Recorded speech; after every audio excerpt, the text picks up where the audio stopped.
राधा माधव जी की प्रसन्नता के लिए एक छोटा सा भजन और फिर आगे का कार्यक्रम हम उसको बढ़ते हैं।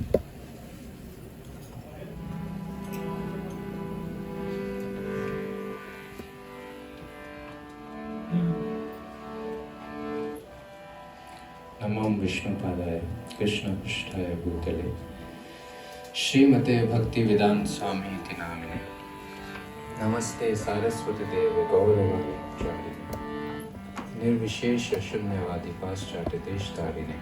आप सब मेरे पीछे बोले जय श्री कृष्ण चैतन्य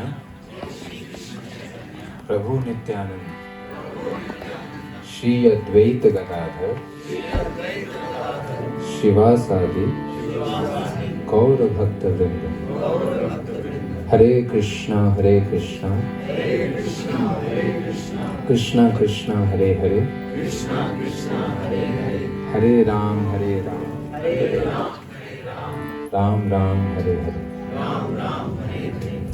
तो बहुत सरल भजन है, अधिकांशतः भक्त जानते हैं। जय राधा माधव सिर्फ 4 पंक्तियों का भजन है, तो भगवान की प्रसन्नता के लिए हम सब मिलके गाते हैं। आप सबने सुना ही होगा, हालांकि हमारी सभा में नए लोग भी हैं, लेकिन जय राधा माधव अगर मैं पूछूं हाथ खड़ा करके कितने लोगों ने सुना है, जानते हैं? किसी कारण नहीं भी सुना है तो आप हमें सुन के दोहरा सकते हैं।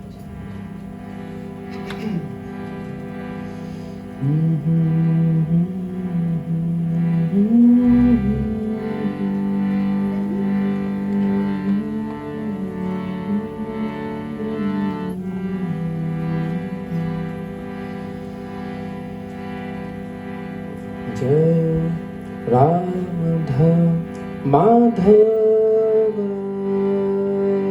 जय कुंज बिहारी।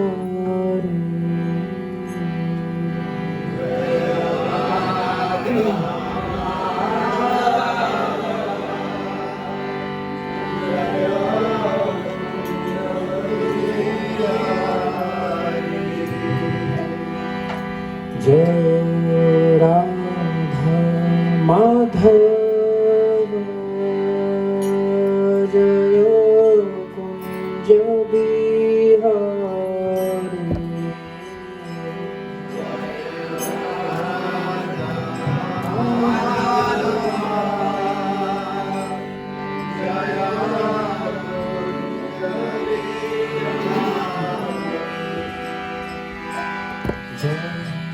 गोपी जन वल्लभ जय गिरिवरधारी।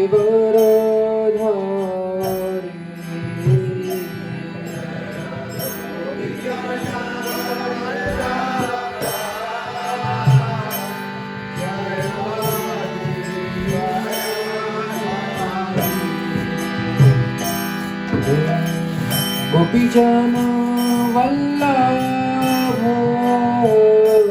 जय गिरिवरधारी।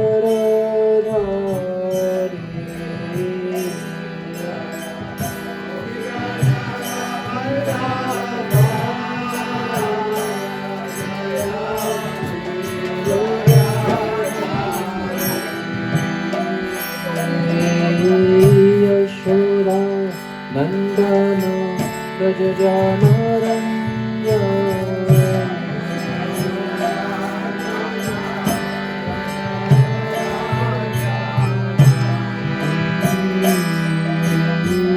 यशोदा नंदन ब्रज जनरंजन।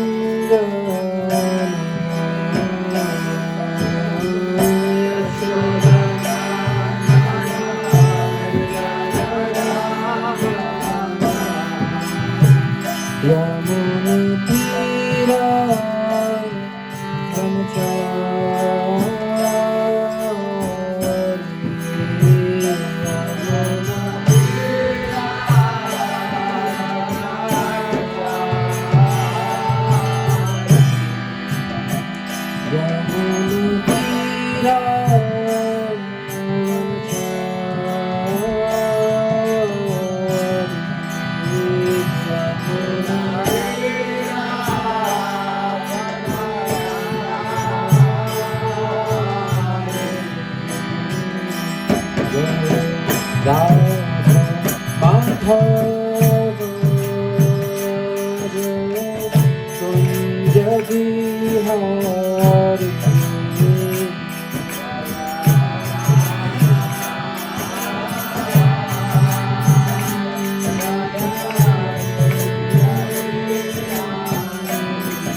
गोपीजन वल्लभ जय गिरिवरधारी।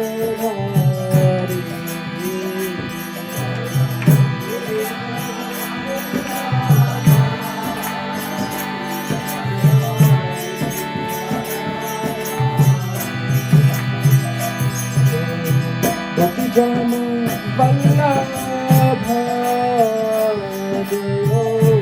जय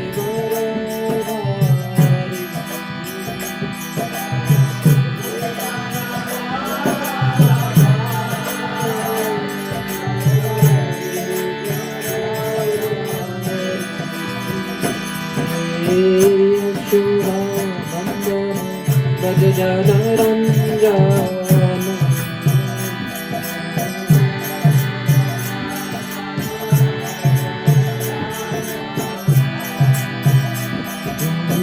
यशोदा नन्दन Vraj जनरञ्जन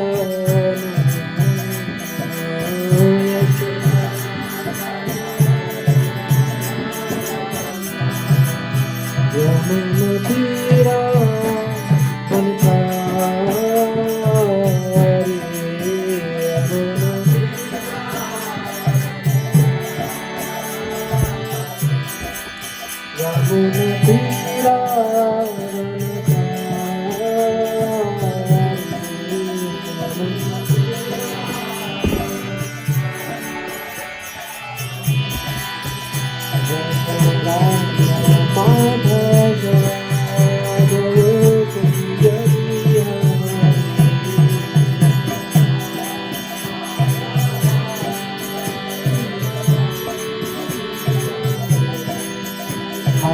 Krishna Krishna Krishna Hare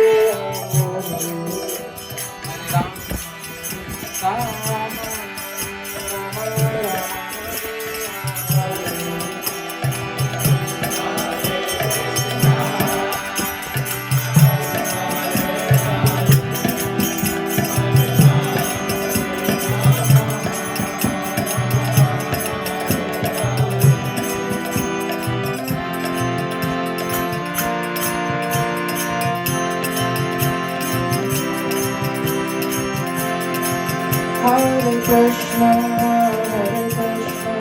Krishna Krishna, Hare Hare, Hare Rama, Rama Rama, Hare Hare.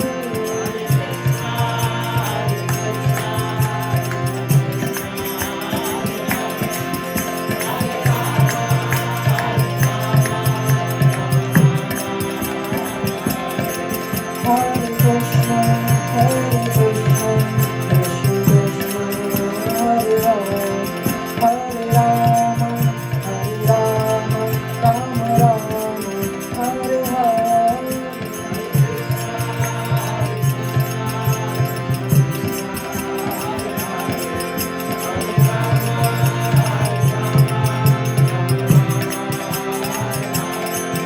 Hare Krishna, Hare Krishna, Krishna Krishna, Hare Hare, Hare Rama, Rama Rama, Hare Hare.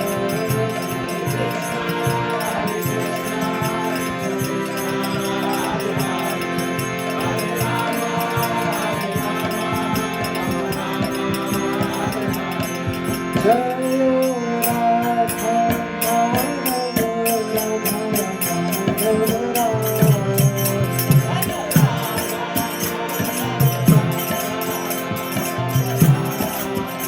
Jai Radha Madhava Radha Radha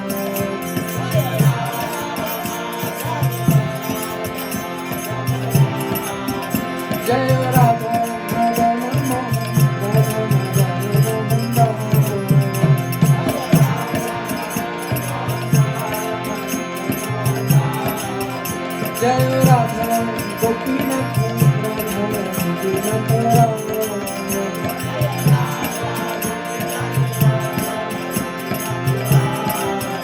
जय राधा गोविंद राधा गोविंद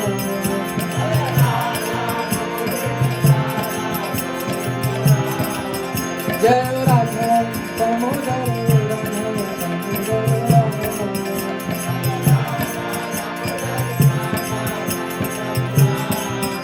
जय राधा रामचंद्र राधा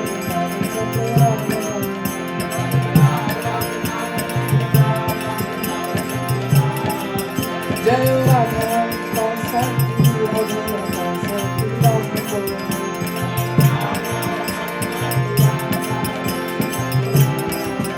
जय राधा कृष्ण राधा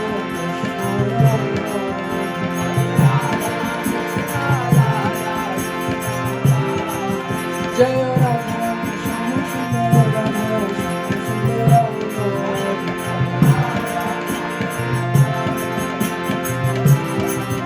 जय राधा कंकरी हरि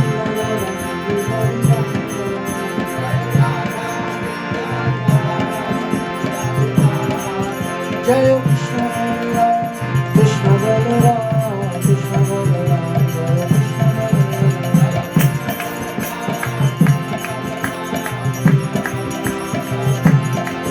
जय कृष्ण बलराम जय वृंदावन वृंदावन वृंदावन वृंदावन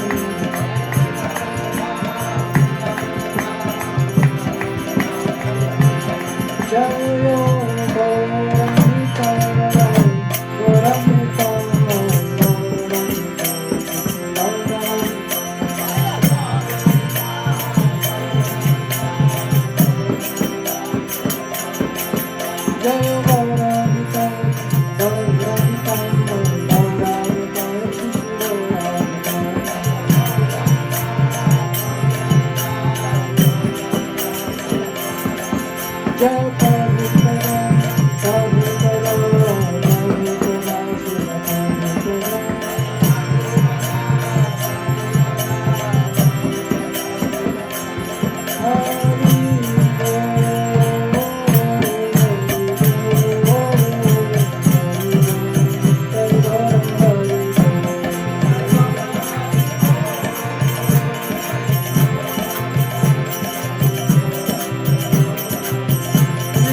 तो मैं आप सबका तहे दिल से स्वागत करता हूँ और विशेष धन्यवाद देना चाहता हूँ अभिषेक प्रभु का और पूरे परिवार का कि आज उन्होंने बहुत ही सुंदर उत्सव रखा है जिसमें हम श्रीमती राधा रानी की स्थापना कर रहे हैं उनके घर पे।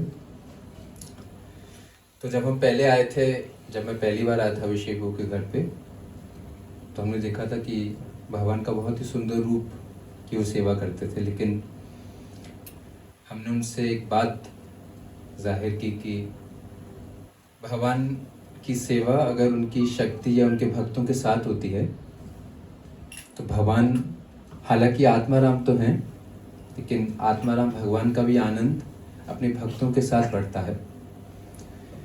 तो क्यों ना आप कृष्ण के साथ राधा रानी को भी स्थापित करें। तो बस हमने बात इतनी ही की थी कि अभिषेक प्रभु पूरे परिवार ने निर्णय लिया कि माधव अकेले तो अच्छे नहीं लगते, तो माधव के साथ राधा रानी होनी चाहिए। तो आज आप सब साक्षी हैं कि कैसे आज हम राधा माधव को इकट्ठे युगल रूप में देख रहे हैं। हरि हरि।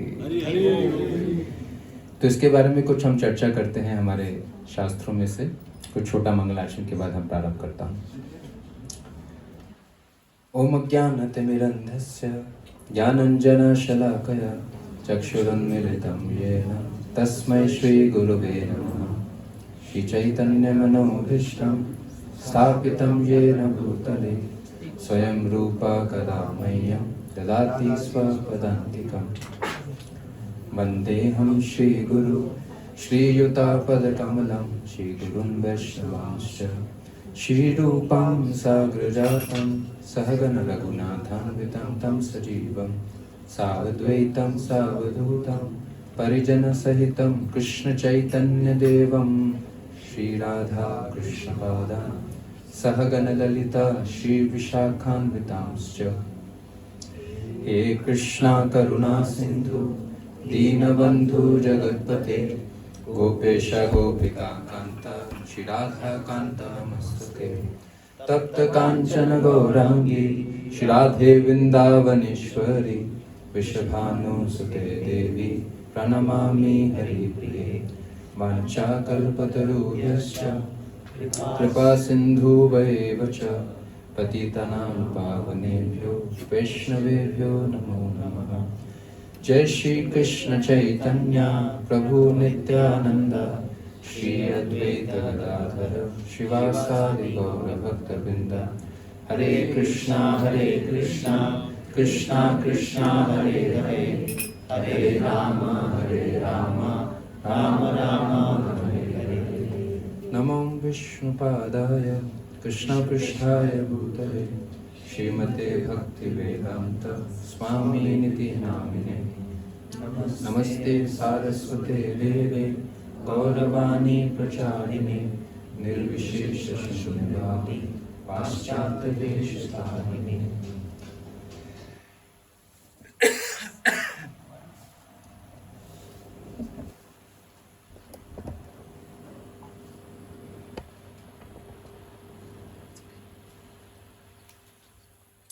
हरे कृष्णा। तो आप लोगों में से ऐसे कितने लोग थे जिन्होंने पहले देखा था इस घर पे सिर्फ कृष्ण के रूप को? ऐसे कितने लोग थे? ओके। और आज ऐसे कितने हैं जो पहली बार आ रहे हैं और दोनों इकट्ठे देख रहे हैं? ओके। तो वैसा अगर आप देखेंगे भारत में ऐसे जितने भी प्राचीन स्थान हैं वहाँ पर आपको भगवान श्री कृष्ण का सुंदर रूप मिलेगा। जैसे अगर आप जाते हैं तिरुपति, आप लोगों में से कितने लोग तिरुपति गए हैं? तो तिरुपति में देखेंगे कृष्ण का अकेला रूप है, साथ में राधा रानी नहीं है। या फिर अगर आप जाएंगे, एक जगह है गुरुवायूर, सुना आपने? कितने लोग गए हैं गुरुवायूर?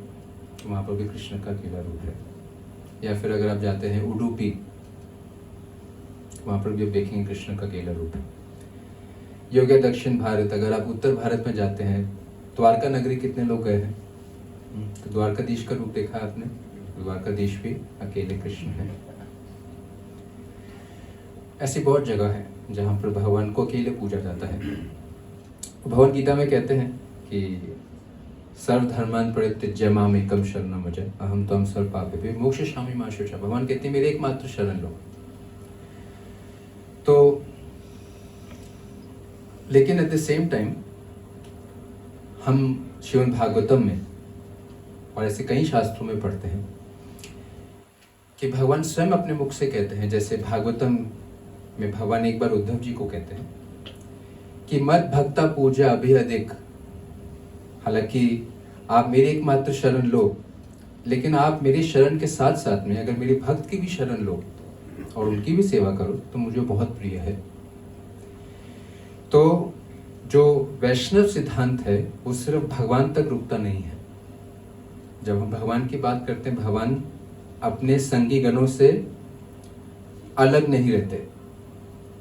तो हम भगवान की भी सेवा करते हैं, लेकिन साथ साथ में भगवान की सेवा में और वृद्धि होती है जब हम उनकी सेवा करते हैं जो भगवान से जुड़े हुए होते हैं। शिव जी और पार्वती जी का प्रसंग कई शास्त्रों में आता है। एक ऐसा सुंदर गृहस्थ कपल है जो कि आपस में भगवान के तत्व के बारे में चर्चा करते थे। तो आपने कई बार सुना होगा शिव जी पार्वती शिव जी से पूछते हैं, शिव जी पार्वती को भगवान के तत्व के बारे में बताते हैं। तो एक बार पार्वती पूछती हैं शिव जी से कि हे प्रभु, इस संसार में किसकी पूजा सबसे ऊंची मानी जाती है,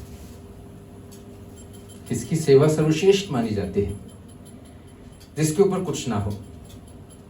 तो शिव जी पार्वती जी के इस प्रश्न का उत्तर देके बोलते हैं कि आराधनम सर्वेश्वम विष्णु आराधनम परम। बहुत सरल संस्कृत है, आराधनम सर्वेश्वम। जितने भी आराध्य करने के व्यक्ति हैं, अगर हम उनको अपनी आराधना अर्पित करते हैं तो जिनकी आराधना सबसे ऊंची मानी जाती है, आराधना सर्वेशम, among the all the different types of worship Vishnu आराधनम परम। भगवान विष्णु की आराधना सबसे ऊंची मानी जाती है। कौन किसको बोल रहा है? शिव जी पार्वती जी को बोल रहे हैं। लेकिन फिर ही शिव जी, ये श्लोक का आधा भाग है, इसके बाद बोलते हैं तस्मात् परात्रम देवी, हे देवी। हालांकि भगवान की पूजा, भगवान की सेवा सबसे ऊंची मानी जाती है, लेकिन एक ऐसी चीज है जिसकी सेवा भगवान की सेवा से ऊंची है। तो ये कॉन्ट्रडिक्शन है। अभी आपने कहा कि भगवान की सेवा सबसे ऊंची है, फिर आप कह रहे हैं कि हालांकि भगवान की सेवा सबसे ऊंची है लेकिन भगवान की सेवा से भी एक ऊंची चीज है। ये कैसे समझा जा सकता है? ये तो म्यूचुअल कॉन्ट्रडिक्टेड चीज है कि ये बेस्ट है लेकिन इससे भी एक बेटर चीज है। बेस्ट से भी एक बेटर चीज तो इंग्लिश में ग्रामेटिकली इनकरेक्ट है। ये बेस्ट है लेकिन बेस्ट से भी एक बेटर है। शिव जी कहते हैं कि स्पिरिचुअल लाइफ जो है ना, वो उसमें सारे कॉन्ट्रडिक्शन समहाउ कंसाइल कर जाते हैं। तो कहते हैं तस्मात् पराक्रम देवी, हे देवी। हालांकि भगवान की आराधना सबसे ऊंची मानी जाती है, लेकिन तद्या नाम समर्चनम, लेकिन जो भगवान की तदिया वस्तु है, जो भगवान के भक्त हैं, उनकी आराधना भगवान की भी आराधना से श्रेष्ठ है, क्योंकि भगवान से जुड़ी हुई है, तो अलग नहीं है, भगवान की ही आराधना है। लेकिन भगवान की जुड़ी हुई चीजों की आराधना भगवान की आराधना से भी श्रेष्ठ भगवान मानते हैं। इसलिए हम भगवान श्री कृष्ण की सेवा करते हैं, लेकिन जब भगवान के साथ में उनके भक्तों की सेवा करते हैं, उनकी शक्तियों की सेवा करते हैं, तो भगवान अपनी सेवा से ज्यादा प्रसन्न उस सेवा में होते हैं। इसलिए हम युगल जोड़ी में सेवा करते हैं, जैसे आज राधा माधव के रूप में किया। आप में से कितने लोग गए हैं? एक जगह है दक्षिण भारत में जिसका नाम है कांचीपुरम। कुछ लोग अभी हो गए हैं, शायद नहीं गए, पहले गए थे। कितने लोगों ने नाम सुना तो होगा? कांचीपुरम नाम तो सुना है। तो दक्षिण भारत में तमिलनाडु में एक जगह है कांचीपुरम। तो कांचीपुरम एक चीज के लिए बहुत प्रसिद्ध है साधारण दुनिया में। जानते हैं किसके लिए? साड़ी के लिए। तो हम सबको इस उत्तर का जो है वो अच्छी तरीके से जानकारी थी। तो कांचीपुरम में जो है, हालांकि साड़ियाँ तो बहुत मशहूर है, लेकिन कांचीपुरम एक और चीज़ के लिए बहुत मशहूर है। वहाँ पर भगवान का एक बहुत ही अद्भुत रूप है जिसका नाम है वरदराज। वरदराज का क्या मतलब है? वर मतलब संस्कृत में वरदान, वरदान से वर निकला है। वर मतलब एक आशीर्वाद, एक बेनेडिक्शन, भगवान की कृपा। तो वरदराज का मतलब, वरदराज 3 शब्दों से बना है, वर, दा और राज। राज मतलब किंग, राजा से निकला है। दा संस्कृत में बोलते हैं देने को, टू गिव, और वर मतलब वरदान, आशीर्वाद। तो भगवान श्री कृष्ण का एक ऐसा रूप है जिसको वरदराज कहा गया है कि भगवान का वो रूप है जो कि जितने भी लोग हैं जो कि संसार में किसी को भी कैसा भी वर दे सकते हैं, उसमें जो श्रेष्ठ स्थान भगवान का है, वरदराज जी का है। और वरदराज जी का हाथ ऐसे है, यह आशीर्वाद मुद्रा होता ना, तो इस हाथ में लिखा है माँ शुचा। कभी आप जाएंगे माँ शुचा, इसी श्लोक में आता है जो मैंने पहले उच्चारण किया कि डरो मत। तो भगवान ऐसे आश्वासन भी दे रहे हैं, आशीर्वाद भी दे रहे हैं। इस रूप में भगवान की मुद्रा है वरदराज जी की। तो दूर दूर से लोग आते हैं वरदराज जी की सेवा करने के लिए। तो कांचीपुरम में एक भक्त थे जिनका नाम था कांचीपूर्ण। वो एक शूद्र जाति के भक्त थे, मतलब नीचे जाति के थे। तो पहले जमाने में जातिवाद बहुत होता था, तो ब्राह्मणों की पूजा होती थी और शूद्रों को अछूत माना जाता था।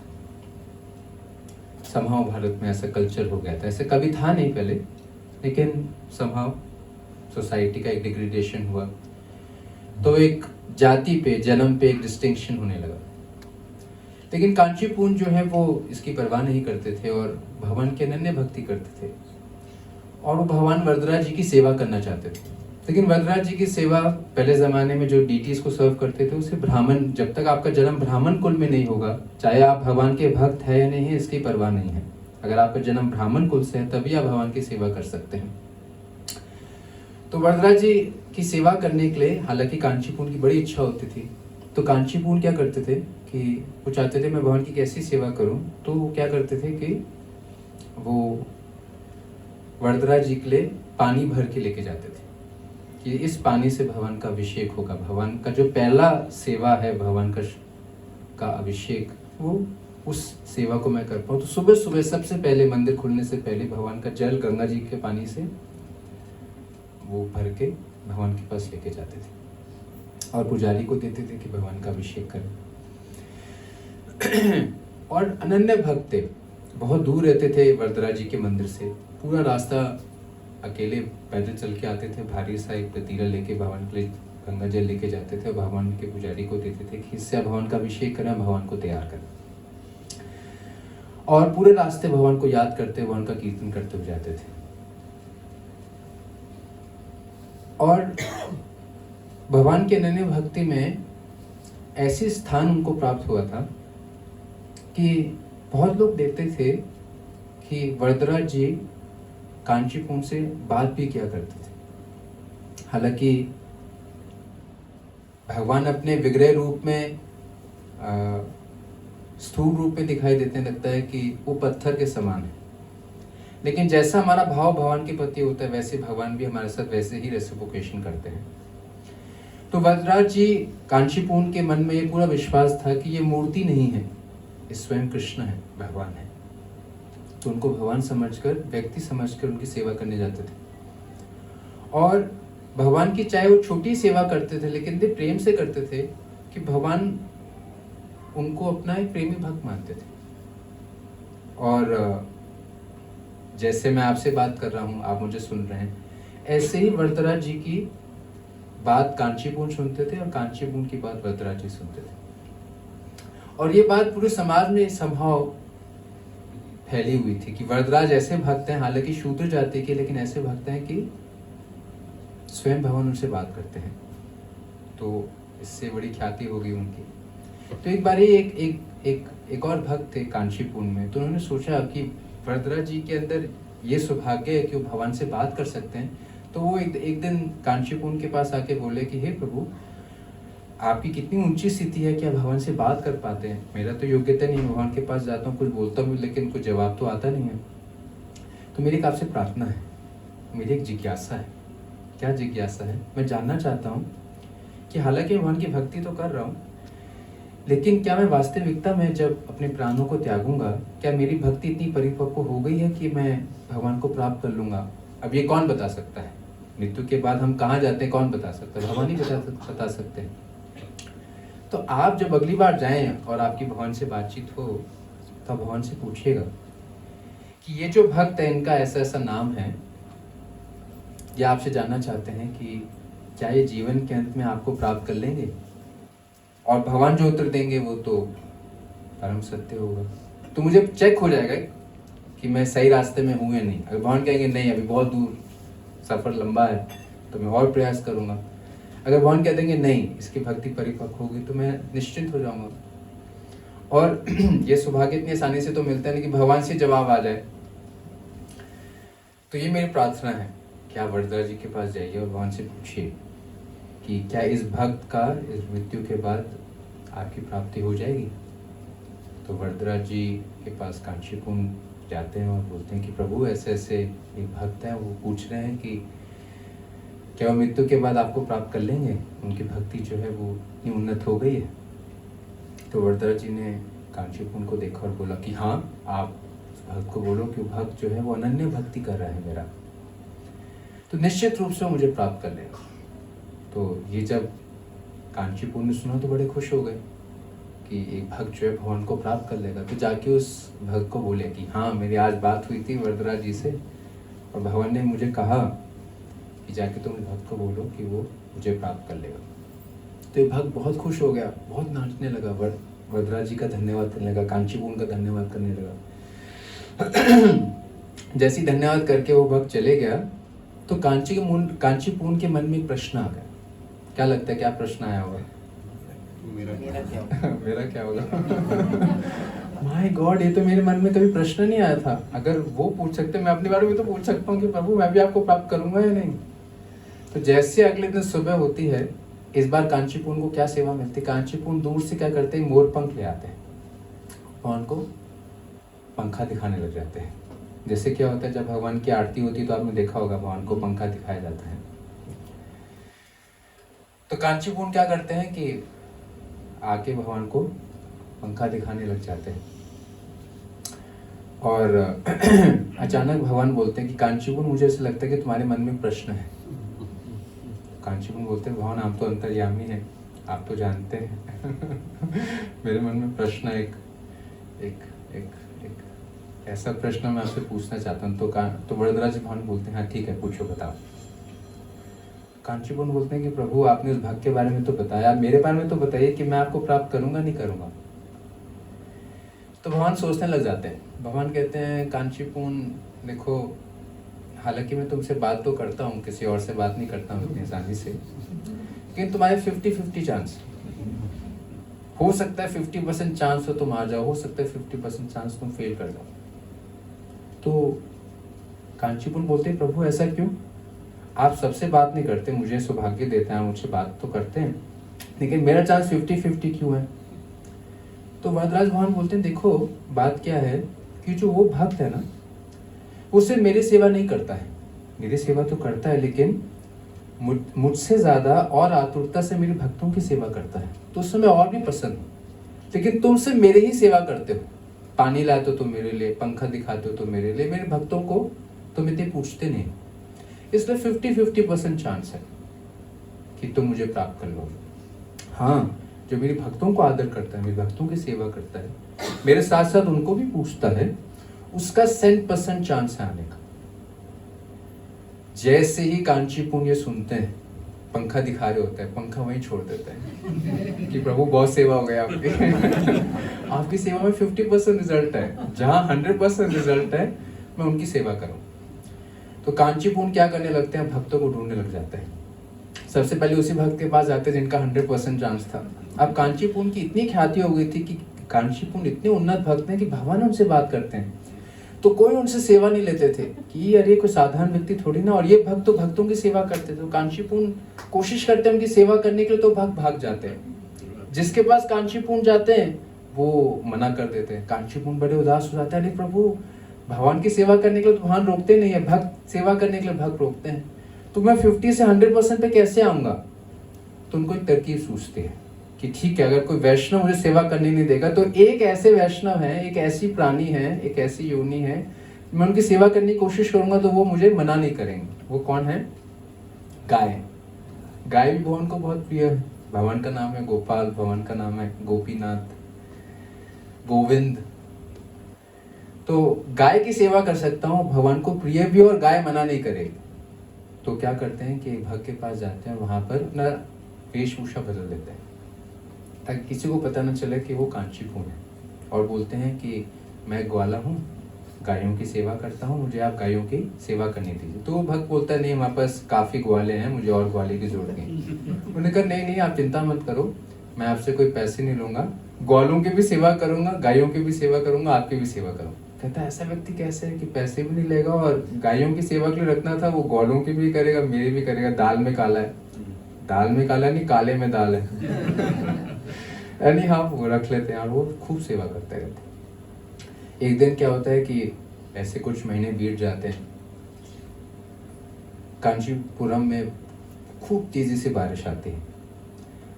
अब कांचीपुरम भेष बदल के जाते हैं, एक ही जोड़ा कपड़ा होता है जो पहले पहनते थे, अब एक और जोड़ी कपड़ा जो है वो धार पे लेके जाते हैं। तो बारिश में वो कपड़े भीग जाते हैं तो दूसरी जोड़ी पहनते। जब दूसरी जोड़ी पहनते तो सबको पता चल जाता है कि अरे ये तो कांचीपुरम है। तो भक्त जिनके यहाँ वो काम करते थे वो खूब क्षमा मांगने लगते हैं, अरे बाप रे बाप, आप तो कांचीपुरम है, आप इतने महीने से मेरे यहाँ सेवा कर रहे हैं, गायों की सेवा कर रहे हैं, ग्वालों की सेवा कर रहे हैं, बाप रे बाप, हम आपकी सेवा नहीं कर सकते। पर अब कांचीपुरम को फर्क नहीं पड़ता क्योंकि इतनी समय से सेवा कर ही रहे थे। जैसे ही अगले दिन होता है फिर ठीक सुबह सुबह भगवान के पास पहुंच जाते हैं, पानी के साथ में और पंख के साथ, उनको पंखा दिखाने लग जाते हैं। फिर भगवान फिर से मुस्कुराते हैं, कांचीपुन अब भी तुम्हारे मन में कोई प्रश्न है? कांचीपुन बोलते हैं, जी प्रभु बड़ा गहरा प्रश्न है। तो भगवान कहते हैं पूछो। तो उन्होंने कहा प्रभु मैंने आपकी सेवा तो की, लेकिन अब आपके भक्तों की भी सेवा की, अब कितना % चांस? भगवान मुस्कुरा के बोलते हैं कि कांचीपुन अब 100% में से 200% चांस कि तुम मुझे निश्चित रूप से प्राप्त करो। तो ये सच्ची घटना है जिसमें हम देखते हैं कि भगवान चाहते हैं कि हम उनकी सेवा करें, लेकिन अगर हम भगवान को पूछते हैं, लेकिन भगवान से जुड़े हुए भक्त हैं या भगवान की जुड़ी हुई चीज़ें हैं या भगवान की शक्तियाँ हैं, अगर हम उनकी सेवा नहीं करते, उनकी आदर नहीं करते, तो भगवान की सेवा अधूरी है, पूरी नहीं। इसलिए हम भगवान माधव की सेवा करेंगे, लेकिन राधा रानी के साथ में। इसलिए हमने प्रार्थना की आज अभिषेक प्रभु से और पूरे परिवार से कि माधव की सेवा अकेले ना करें, किसके साथ करें? राधा रानी के साथ, और राधा रानी के अलावा भी सारे भक्तों के साथ करें। तो एक चीज मैं ये शेयर करना चाहता था कि भगवान हमेशा अपने भक्तों के साथ पूजे जाते हैं। दूसरी चीज में सेवा करना, एक और चीज मैं शेयर करना चाहता था कि जब हम भगवान की सेवा करते हैं, खासकर विग्रहों के रूप में, तो भगवान, हम शास्त्रों में पढ़ते हैं कि भगवान हमारा आदान प्रदान वैसे ही करते हैं जैसे हम उनके साथ करते हैं। अगर हम भगवान को पत्थर मानकर करेंगे तो भगवान भी ऐसे ही दिखाएंगे कि हम पत्थर हैं, और भगवान को कन्विंस कर देंगे। क्योंकि जब आप भगवान की सेवा करेंगे तो कभी क्या होगा कि थोड़े दिनों में कभी कभी ऐसा होता है कि भगवान को जो श्रृंगार किया जाता है कि वो रंग उतरने लग जाता है, या फिर आप देखेंगे, आपने सुना होगा कि एक ऐसा नया पंथ शुरू हो गया, भगवान को भोग लगाए, लेकिन भगवान को तो अर्पित किया भोग, लेकिन चूहा उस भोग को खा रहा था। तो किसी के मन में संदेह आया कि अगर भगवान अपने भोग की रक्षा नहीं कर सकते तो मेरी रक्षा कैसे कर सकते हैं, है ना? तो इसलिए हमें अपने मन के अनुसार भगवान की सेवा नहीं करनी है, भगवान के आदेश अनुसार भगवान की सेवा करनी है। तो हम शास्त्रों में पढ़ते हैं कि हालांकि भगवान को जो रूप है, गीता में भगवान कहते हैं कि दहीनो अस्मृथा देहे कौमारम यौवनम जरा। भगवान कहते हैं कि हम भी ये शरीर नहीं है, पंच धातु का शरीर, पृथ्वी जल अग्नि वायु आकाश शरीर, तो हम भी नहीं है, हम भी चिन्मय जीव हैं, हम भी स्पिरिचुअल हैं। हम अपने आप को नहीं देख सकते, तो जो भगवान स्पिरिचुअल है, अल्टीमेट स्पिरिचुअल ट्रूथ है, उनको कैसे देख सकते हैं? तो इसलिए जो स्पिरिचुअल है और हमारी आंखें जड़ हैं, क्योंकि हम स्पिरिचुअल को देख नहीं सकते, एक्सपीरियंस नहीं कर सकते, तो भगवान क्या करते हैं, जिसको हम एक्सपीरियंस कर सकते हैं उस फॉर्म में, रूप में लेके आते हैं। So Krishna comes in that form with which we can interact, with which we can exchange। तो हम पत्थर को देखते हैं, लकड़ी को देखते हैं, पंच धातुओं की चीजों को देखते हैं। तो पंच धातुओं में भी सबको नहीं देख पाते। पंच धातु में क्या है? अर्थ, वाटर, फायर, एयर, ईथर। 5 चीजों में 2 चीजों को नहीं देख पाते, ना एयर को देख पाते, ना ईथर को देख पाते। तो भगवान क्या करते हैं कि उन धातुओं में आते हैं जिन धातुओं में हम उनको देख सकते हैं, उनसे आदान प्रदान कर सकते हैं। एक बार श्रील प्रभुपाद जो अमेरिका में थे, वेस्ट में थे, तो प्रभुपाद के एक अमेरिकन डिसाइपल थे जिनका नाम सुदामा प्रभु था। तो एक बार सुदामा प्रभु प्रभुपाद के क्वार्टर्स में जाते हैं और देखते हैं कि प्रभुपाद जो हैं वो जस्ट विश्राम करके उठे थे, तो देखा था कि सनसेट हो रहा है और पूरा कमरा जो है वो पर्पल गोल्डन कलर का हो गया, और एक अलग सी वाइब्रेशन है उस कमरे में। और वो देखते हैं कि प्रभुपाद जप कर रहे हैं, और जप करते करते प्रभुपाद की आंखों में से अश्रु प्रवाह हो रहे हैं। जब वो अंदर जाते हैं तो थोड़े से घबरा जाते हैं। मैंने पहली बार देखा था अपने गुरु श्रील प्रभुपाद को कि आंखों में से आंसू गिरते हुए। तो वो समझ नहीं पाते कि प्रभुपाद रो क्यों रहे हैं। तो जब प्रभुपाद उनको देखते हैं तो उस कमरे में और कोई नहीं था, तो प्रभुपाद उनको बोलते हैं कि प्रभुपाद का कंठ भरा होता है, आंखों में अश्रु होते हैं, और प्रभुपाद कहते हैं कि because of the mercy of my spiritual master I can actually see Krishna right in front of me. तो जब सुदामा प्रभु ये देखते हैं तो बिल्कुल घबरा जाते हैं, तो वो सामने देखने जाते हैं तो उनको कुछ नहीं दिखाई देता। तो वो देखते हैं कि वो अपार्टमेंट है, अपार्टमेंट के बाहर ग्रीन मेडोज है, ग्रीन एक गार्डन है और फिर सनसेट है। और प्रभुपाद बाहर देख रहे हैं और प्रभुपाद के निरंतर आंखों में से अश्रु बहा रहे हैं और प्रभुपाद जो है ना वो डीप एक्सटेसी में। और प्रभुपाद बार बार अपने स्पिरिचुअल मास्टर को मतलब ग्रैटिट्यूड एक्सप्रेस कर रहे हैं। प्रभुपाद कहते हैं कि so only because of my spiritual master I can see Krishna face to face. तो जब वे देखते हैं तो बहुत बिविल्डर हो जाते हैं, तो वापस भाग के जाते हैं। तो अंदर उनके एक और प्रभुपाद की शिष्या होती गोविंद दासी। तो जाके गोविंद दासी को बोलते कि I saw Prabhupada crying and his voice being choked. तो गोविंद दासी प्रभुपाद की बड़ी पुरानी सर्वेंट रही है, तो वो bewilder नहीं होती है। तो कहते हैं अरे गोविंद दासी, I'm trying to tell you I saw Prabhupada choked, I saw Prabhupada crying with his heart. Govind दासी कहती है कि this is Krishna consciousness, don't worry. Someday you will also realize. So great souls are there, like Kanchi Poon, Srila Prabhupada, you can see Krishna face to face. But that's a very exalted stage. It cannot be mimicked. It's a very elevated stage.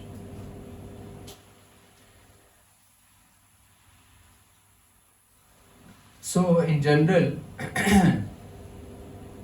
अद्यापे लिहा करे गौर राय, कौन कौन भाग्यवान देखी बरी पाए। One who is very fortunate who can see Krishna's person with these very eyes.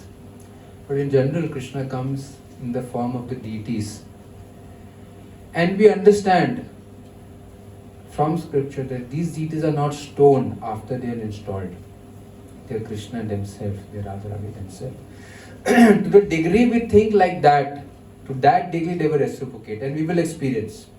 मैं आपको एग्जाम्पल बताता हूँ and with that I will close. एक बंगाली भक्त थे जिनका नाम था चंडीदास।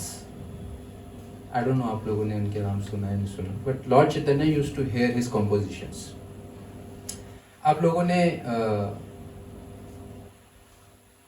जयदेव दास का नाम सुना है?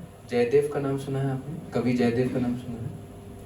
When Lord Chaitanya used to be there, तो चैतन्य महाप्रभु खुद ही कुछ ही भक्तों की कॉम्पोजिशन को सुनते थे। जैसे एक जयदेव गोस्वामी होते थे, ऐसी एक थे Chandidas. Chandidas was a Vaishnava from the Bengali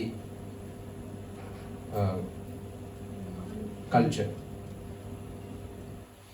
तो चंडीदास के नाम से आप समझ सकते हैं कि वो चंडी के उपासक थे। चंडी देवी कौन है?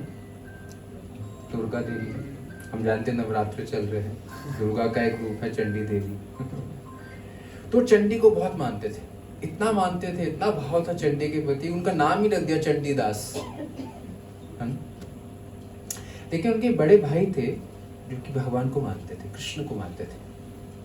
तो चंडीदास ने बहुत सुंदर ऐसे ही ऑल्टर बनाया था जिसमें वो चंडी के सुंदर विकराल रूप की सेवा करते थे, 10 हाथों वाले रूप की सेवा करते थे और बड़े आदर से सत्कार से उनकी आरती करते थे। और जैसे चंडी की पूजा होती है, किया आपने? दुर्गा की पूजा की है? जैसे एक लाल रंग का फूल अर्पित होता है दुर्गा को, तो उनके पर्टिकुलर आर्टिकल्स होते हैं वर्शिप के। तो चंडी देवी की खूब आदर से, भाव से, बहुत श्रद्धा से सेवा करते थे। तो उनके बड़े भाई ने देखा, अरे ये इतना सुंदर भगवान का स्थान बने, इसमें चंडी देवी अकेले क्यों रहे, मेरे भगवान भी रहेंगे। तो उन्होंने क्या किया कि ठाकुर जी को चंडी देवी के साथ में रख दिया। मैं भी पूजा करूंगा, आप अपनी देवी की पूजा करो, मैं अपने भगवान की पूजा करूंगा। और चंडीदास को खटकने लगा कि मेरी देवी के स्थान पे इन्होंने ये ठाकुर कैसे रख दिया। बड़े गुस्से में आए। तो अगले दिन जब वो सेवा करने लगे तो क्या किया उन्होंने सबसे पहले धूप जलाई। अब उनको लगा कि मैं जब धूप जलाऊंगा तो ये धूप का जो सुगंध है और इसकी जो गंध है, फ्रेग्रेंस है, ये सिर्फ चंडी देवी को ही जाना चाहिए, कृष्ण के पास नहीं जाना चाहिए, ये सारे के सारे चंडी देवी के पास जाना चाहिए। तो क्या करते, धूप जलाते हैं और चंडी देवी को दिखाते हैं। बड़ी कोशिश करते हैं हाथ हिलाकर, हवा हिलाकर कि वो सारा उसका जो धूप है वो मेरी देवी के पास जाए। कुछ ना कुछ कृष्ण के पास चले जाता था। वो इतने फ्रस्ट्रेट हो गए, उन्होंने क्या किया कि 2 रुई की कुछ भाग लिए और कृष्ण के नाक में डाल दिए कि अगर चले भी जाते तो सूंघ नहीं पाए, ये सिर्फ चंडी देवी के लिए, क्योंकि उनको लगता था कि हाँ ये कृष्ण अगर सूंघ लेंगे तो वो फिर कृष्ण के द्वारा उपयोग में आ जाएगी, क्योंकि उनको विश्वास था कि ये मूर्ति नहीं, ये स्वयं कृष्ण है। जब उन्होंने ऐसा जब वो आरती खत्म की और जब रात हुई फिर विश्राम करने लगे तो उनके सपने में भगवान आए। भगवान को कहे, मैं तुमसे बहुत प्रिय हूं, मैं तुमसे बहुत प्रसन्न हूं। क्यों तुमसे प्रसन्न हूं? कि हालांकि तुमने धूप मेरी ही शक्ति चंडी को दिखाया, मुझे नहीं दिखाया। तुमने पूरी कोशिश की इसका कोई भी गंध जो है वो मुझ तक ना आए, मेरी ही शक्ति को जाए, लेकिन मैं इस बात के लिए प्रसन्न हूँ कि तुमने कम से कम ये तो माना कि मैं पत्थर की मूर्ति नहीं हूँ, मैं साक्षात स्वयं श्री कृष्ण हूँ।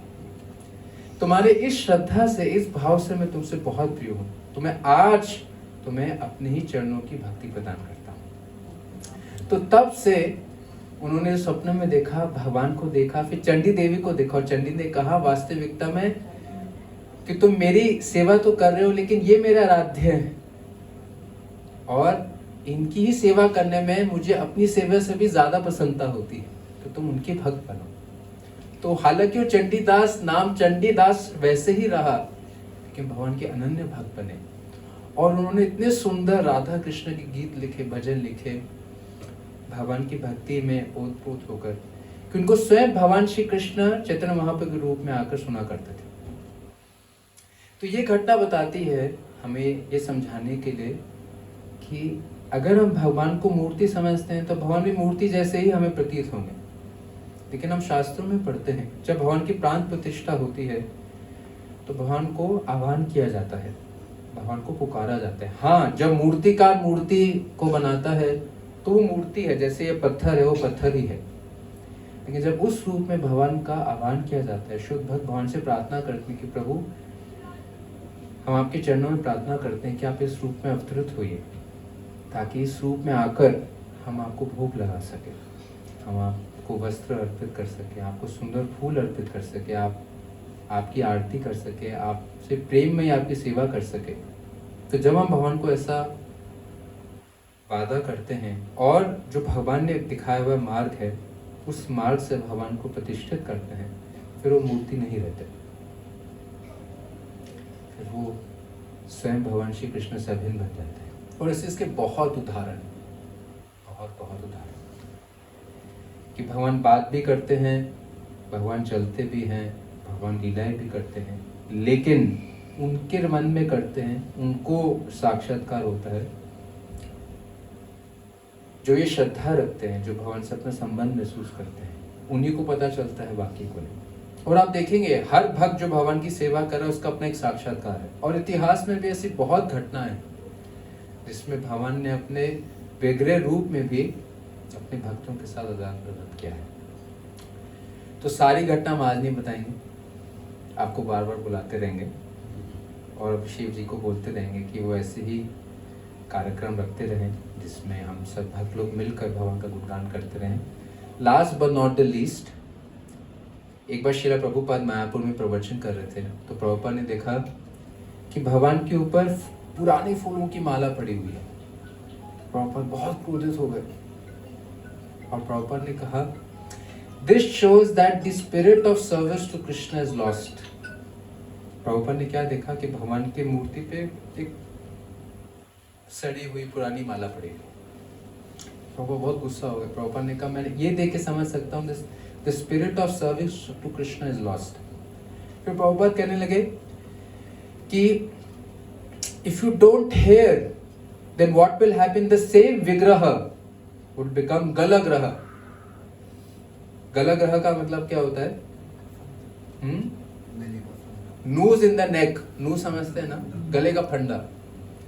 तो अगर हम भगवान के विषय में सुनते नहीं हैं या भगवान के भक्तों का संग नहीं करते तो क्या होगा कि यही विग्रह, भगवान की मूर्ति को विग्रह बोलते हैं, यही विग्रह गलाग्रह जैसे प्रतीत होगा कि मेरे गले पे जो है कोई मुसीबत बांध दी, कि अब इनको भोग भी लगाओ, इनका श्रृंगार भी करो, इनकी आरती भी करो।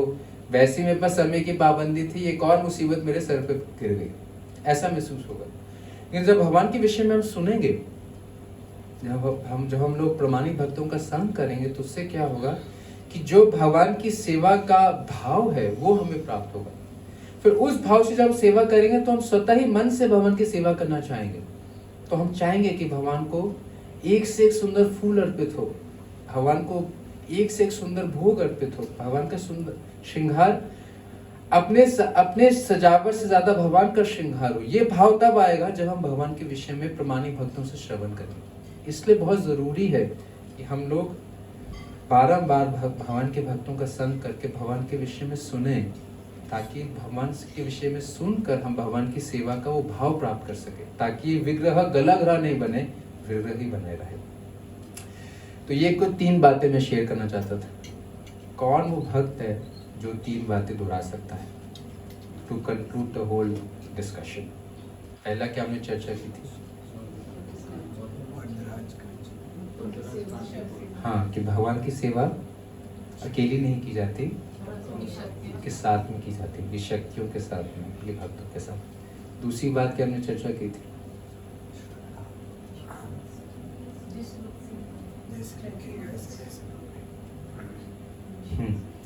जैसे हम भगवान की सेवा करेंगे, भगवान वैसे ही रेसिप्रोकेट करेंगे। और तीसरी चीज हमने क्या चर्चा की थी? कि अगर हम भगवान की सेवा सही तरीके से करना चाहते हैं तो सबसे महत्वपूर्ण चीज क्या है? भगवान के विषय में श्रवण करना। तो फिर क्या होगा कि the spirit of service to Shri Hari will be ever live in our heart. और फिर इस तरीके से करते करते क्या होगा कि one day we will all attain Shri Radha Madhava in the spiritual world and Krishna will see that devotion. With one joke I'll end the discussion. I heard a very beautiful joke that Krishna, we can't cheat Krishna. Krishna will test do we actually want him or not. We can't cheat Krishna. तो एक बार एक आदमी होता है, उसको लगता है कि सच्ची में भगवान है या नहीं है। तो सोचता है कैसे पता लगा कि भगवान है। तो सोचता है कि मैंने सुना है कि आसमान में बादलों के पीछे भगवान रहते हैं।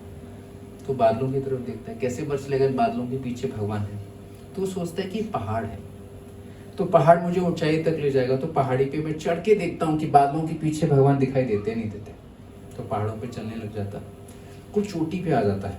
वो चोटी में आके ऊपर देखता है कि बोलता है, हे प्रभु, क्या कोई भगवान है बादलों के पीछे? अगर है तो आवाज दे, कम से कम जानकारी तो हो कोई है।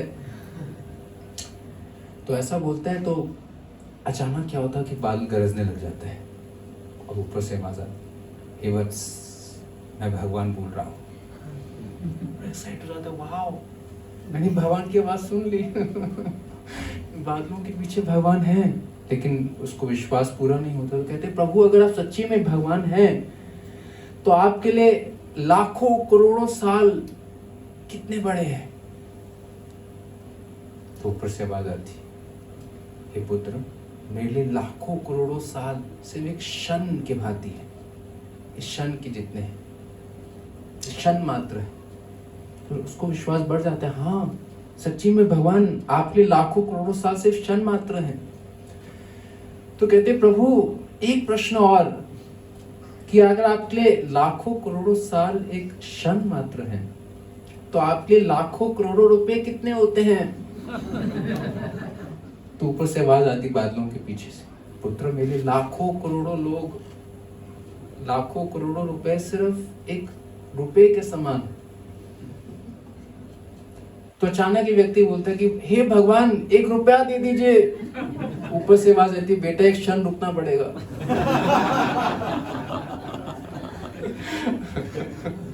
तो कहने का मतलब ये है कि we can't cheat Krishna, so we have to be genuine in ourselves. So with all our sincere prayers to Shri Radha Madhav to bless the whole Agarwal family, that they make great spiritual progress and go back home, back to God. Thank you very much. Hare Krishna, Hare Krishna, Hare Krishna, Krishna Krishna, Hare Hare, Hare Rama, Hare Rama, Shri Radha Madhav की, पूरे अग्रवाल परिवार की, आप सब भक्त वृंद की, जय गौर प्रेमानंदे। आप सबका बहुत बहुत धन्यवाद। हरे कृष्णा। आप सबके लिए गरम गरम प्रसाद इंतजार कर रहा है।